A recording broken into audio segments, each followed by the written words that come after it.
Danelle and Ginger. That was a great pre-session to the announcement we're about to share a little bit more about what Danelle was just sharing a moment ago here with Kurt Fields, who's the PwCS blockchain lead. I've been up here a lot as an MC, but when I'm not moonlighting as a stage host, I am SDF's Chief of Staff, and one of the cool things I get to work on are certain special projects like this research we just announced. And sort of the genesis of that is like, we just heard Ginger and Danelle talk a lot about it, that barriers to financial access and inclusion persist. The latest, World Bank research showed 24% of adults in the world are still under or unbanked. 2 billion adults are still working in the informal economy, meaning they're cash dependent. Remittance costs for certain regions can be double the target averages. For example, in Ghana, to send remittances in and out of the country, the average is 7 to 8%. That's double the World Bank's target of 1 to 3%. And inflation in some regions can diminish your paycheck and your take-home wages within minutes of getting that cash when you come home. So how do we make an impact and deliver greater financial access and inclusion? Since I started in this industry, I've heard a recurring theme. You guys say blockchain can make a difference. Well, prove it. It's usually one of those first questions certain audiences ask when you walk in the room. You guys talk a big game, especially skeptics like to ask. And so they said, prove it. And we said, well, okay, so we did. Because we also know that blockchain-based solutions can and do bring more people into the digital economy. And I think it's important for all of you builders in the room and all the people contributing to this, sort of how that contributes to the global picture. Because this is not something we're doing in a silo. We're working together. And I think Kurt's going to talk about this in a minute, but this is not work we do on our own. It's work we do need to do, and Alex talked about this morning, work we do need to do with TradFi. It's all of us together, all of us with policymakers, all stakeholders involved who are really going to make an impact on global financial access and inclusion. And this idea that this research presents about a social handprint or an impact on society for digital financial service providers, how do they contribute not just to financial inclusion, but economic development and business growth? And I just want to call out that that aligns almost, creating that opportunity aligns directly to global goals. So let's say financial inclusion can help eliminate extreme poverty. That's UN Sustainable Development Goal number 1. And that can enable well-being, SDG number 3. And SDG number 5, increasing gender equality by giving women more access to financial tools and services so they can help manage their households, like Ginger was just talking about, or also start their own businesses. I share this right now. Obviously, I feel passionate about it, but also because I think it's important to put that work that we're all doing into context, that this is really a global effort to increase financial access and inclusion, and what can we do as blockchain and financial service providers to kind of enhance that. We took on this research, so we had the data to really know the impact we're making today on our mission, by creating equitable access to the global financial system through blockchain, but also to better understand the opportunities going forward, because we might be making a difference, but there's clearly so much more work we can do. And so I'm going to turn it over to Kurt, who's going to sort of set the scene for that.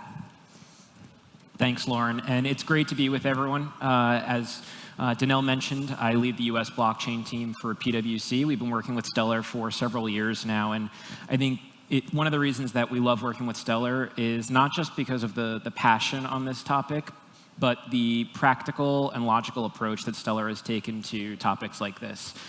We had started on this journey with trying to solve the climate question around blockchain last year, and took a similar approach. We all have vision and goals in this space, but can we actually quantify and demonstrate where we're not doing well and where we are doing well, and can we create a path forward with some of these tools? So with this framework, it was a similar question. How do we think about the way that we can quantify what financial inclusion truly looks at? How do we actually segment out the specific nuances that exist in the different definitions of financial inclusion globally? So this boiled down into a set of parameters of value. And we looked at a number of different quantifiable metrics within that space that actually allowed us to go into a specific market and identify areas where we believed that financial inclusion was actually being achieved or not achieved. And then we were able to start to draw some comparisons. So starting with access. Obviously, access is extremely important when we think about financial inclusion. If you can't enable access, you can't even think about the other aspects of inclusion.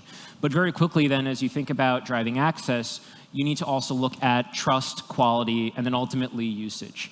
So what we did see in a number of different markets is that as we looked at the various parameters of value, there were specific markets that placed a greater importance on those elements. When you think about financial inclusion as a journey, it's important to also remember that no journey is the same. There's geographic difference, there is socioeconomic difference even within a geography. Stating the obvious when I mention some of these nuances, but ultimately what we've seen with traditional finance is that when you think about a scaled product, it starts to lose contextual significance. And so one of the unique positions that I think the blockchain ecosystem has right now is because it's so nimble and agile, and it has this ability to be interoperable, and it's so composable, there's an opportunity to be hyper-contextual and drive greater impact. One of the interesting things that we noted, obviously, in the paper is that most journeys start with payments. Earning money, paying your bills. Pretty common globally across any demographic. Once you've actually enabled individuals to facilitate payments via a digital tool, you start to unlock other opportunities for them, savings, credit, that lead to that sustainable financial inclusion, which again was a key thing that we noted. Even the definition of financial inclusion in many markets is, it fails to take into account this notion of sustainability, meaning just because you include someone one year doesn't mean that they stay financially included in the next year. So how do you create that sustained inclusion throughout someone's life? When we looked at where blockchain was actually driving greater impact across these markets, and we looked specifically at Kenya, the Philippines, Colombia, and Argentina, there were 5 primary areas where blockchain was delivering greater financial inclusion. And that started with cost, so a reduction in cost.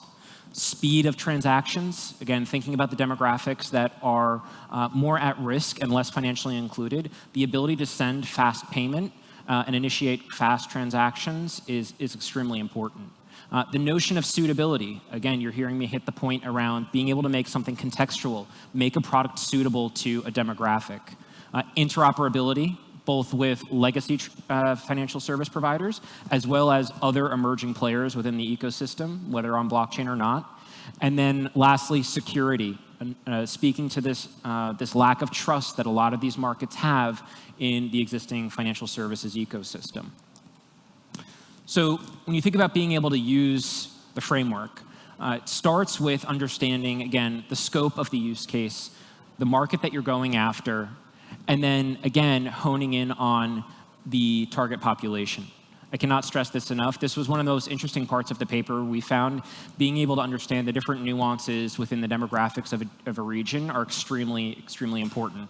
One interesting fact on that front was when we were looking at Kenya, it's one of the greatest success stories in Africa when you think about mobile money.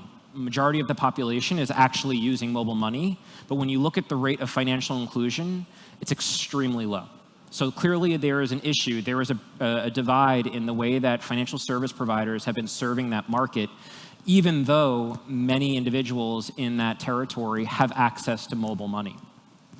So once you've obviously understood the target population, moving on then to identifying the gaps. And this is where you'll see in the paper we tried to quantify how you would even prioritize some of the opportunities, some of those gaps that we're seeing in products that are out on the market. And then lastly, it's being able to implement. So this is, I think, an area where we're seeing a great opportunity for traditional finance and decentralized finance to work together, converge on some of these goals, start to put action behind a lot of the vision statements that we've all made in this space.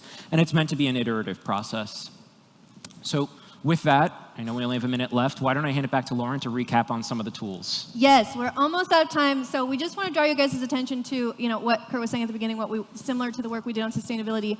We see our role, SDF, in the ecosystem as helping to provide tools for you guys to really, understand your impact, measure. Let's go out there with data and prove our impact.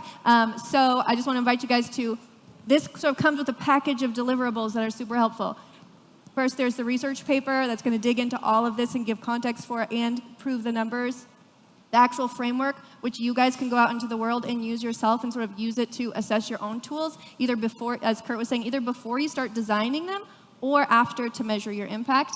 And lastly, that local context piece is so, so, so important. Like, the way we're going to deliver this is that we're creating them to really meet the local problems.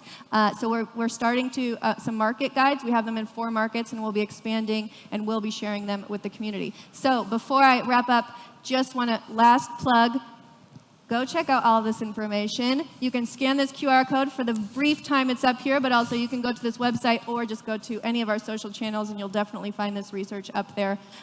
Or come find Kurt and I anytime this evening, and we can share more about it. We really hope more blockchain builders reach out because, again, we are here to help you leverage this and sort of figure out your impact on delivering financial access and inclusion.